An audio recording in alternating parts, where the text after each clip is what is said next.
Hi, I'm Trisha and I work at Speaking Schools Australasia. A little bit about me, I really enjoy trying new things. So as well as loving my public speaking and debating, I also like trying things such as rock climbing, swimming, and dancing as well. So those are just a couple of my hobbies that I have.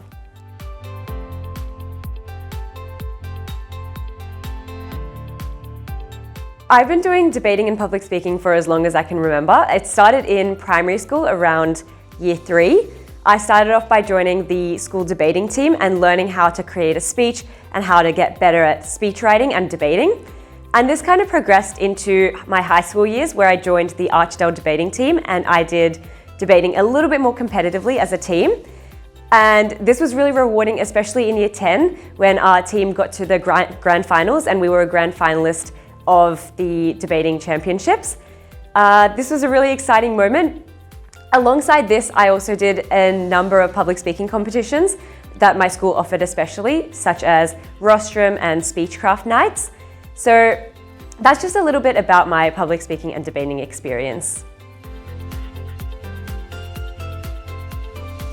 I think my favorite part of debating is the fact that you're given a side and you may or may not agree with that topic, but I think it's all about coming up with reasons why you could possibly agree. So I think it really increases your creativity and your critical thinking skills, especially on the spot, especially when you're forced to agree with a side that you don't necessarily or might not necessarily agree with. I think my favorite part of public speaking is really engaging the audience. So public speeches are a little bit different to debating in the way that you're given an avenue to, I guess, explore a topic that first of all means a lot to you and you care about, but also engage the audience using facts, stories, humor. And that's something that I think is really unique to public speaking.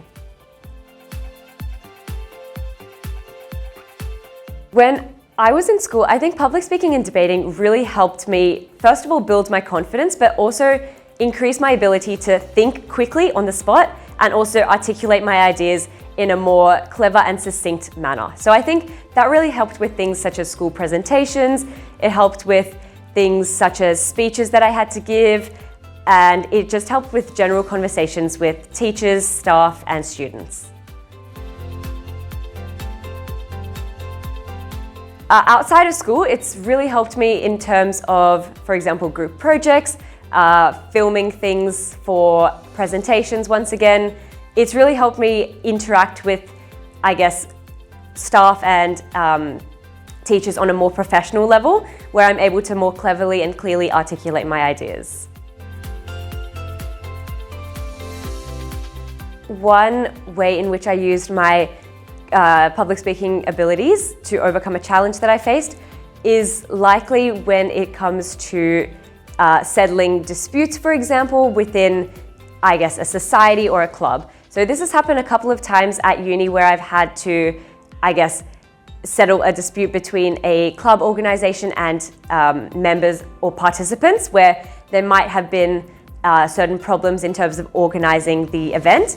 Just kind of settling this and explaining very clearly and professionally how to solve that problem. So I think it comes into use in day-to-day situations. So I think public speaking is a really great skill to have, whether it's an informal or a very formal event. Probably one of my proudest, or I would say my favorite moment of public speaking was when I was asked to give a graduation speech for one of my cohorts. So I did an engineering program at UTS while I was in high school, and I was asked to give a graduation speech for that entire engineering cohort as to why I had enjoyed the program and to inspire future students, as well as give a bit of a recap on how the year went. So I think this was really rewarding for me because I was able to bring in humor, I was able to bring in stories, and I was able to entertain the audience, which I think was a really, I guess, rewarding opportunity that I had.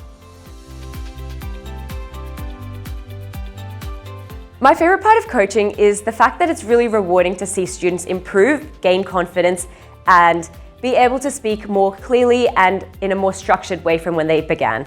So I think watching them grow and develop, even though it's a term program or whether it's a holiday program, I think all of that contributes to my favorite part of being a coach.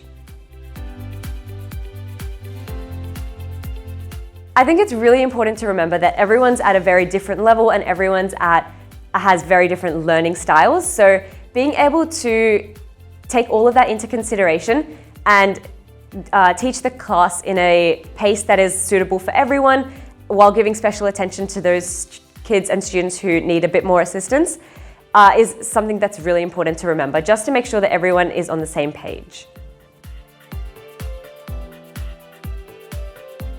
What I've really learnt is the importance of making a class or a discussion very engaging. So I think interacting with the students, asking them questions, maybe adding in stories or facts every now and then is a very important part of coaching, and I've kind of understood this more the more that I've coached and tried to integrate more of these techniques as I go on.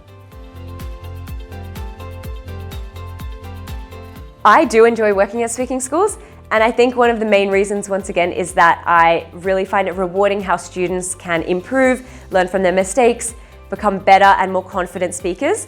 And I also like that I can help teach students about things that they did not know in the past. So things such as debating structures, such as public speaking speech structures, and also tips and tricks onto how to become a more fluent, confident, and well-rounded public speaker. A favorite memory, I think, would probably be one of my holiday programs that I coached a term or two ago. And I think the reason it's my favorite memory is because a lot of the students were very new coming into public speaking foundations. However, by the end of the program, I got a lot of positive feedback about why they really enjoyed the program. They thought it was super interactive, super fun. And I think what made their experience even better was the fact that they had made a group of friends and they were able to communicate with each other a lot better and feel more confident when presenting. And I think all of that positive feedback that I received was probably what made that public speaking experience the most rewarding. I think the number one advice that I would give to a nervous student who isn't too sure about what they're doing or the public speaking that they're putting into practice is probably just to imagine that they're talking to their family or imagine that they're talking to a close friend. This is also why I think becoming friends with a lot of your classmates could help. But if that's not the case and this is the first day, the first term program, I think just imagining that they're having a friendly conversation to maybe a parent or a friend or a family member is a really good way to get started. Top speech tip in terms of public speaking would probably be to, I guess, either really enjoy what you're talking about or I guess to pretend to enjoy what you're talking about if this is perhaps a debating topic that you may not enjoy. But I think really understanding why you might enjoy the topic or have a passion for that topic can really help bring out enthusiasm and, I guess, excitement when presenting a speech, which can make a speech a lot more, I guess, passionate and convincing. I would probably tell myself that at the end of the day, it is not going to make a huge difference, and that would probably have really helped my nerves. Because when I started talking, or when I started doing public speaking, I was really nervous, especially speaking in front of my class about a topic that, while I agreed on, was pretty new to me. So I would just tell myself that it's, I guess, less of a big deal than I imagined myself to think about it. And at the end of the day, it's confidence that matters. So just being calm, collected, and enjoying my speech once again is probably the best tip I could give myself. Ooh, summing it all up, I would say that debating and public speaking has made me a more confident person and has made me, I guess, enjoy a variety of topics a lot better. And it's also improved my ability to think of things on the spot and think logically and creatively.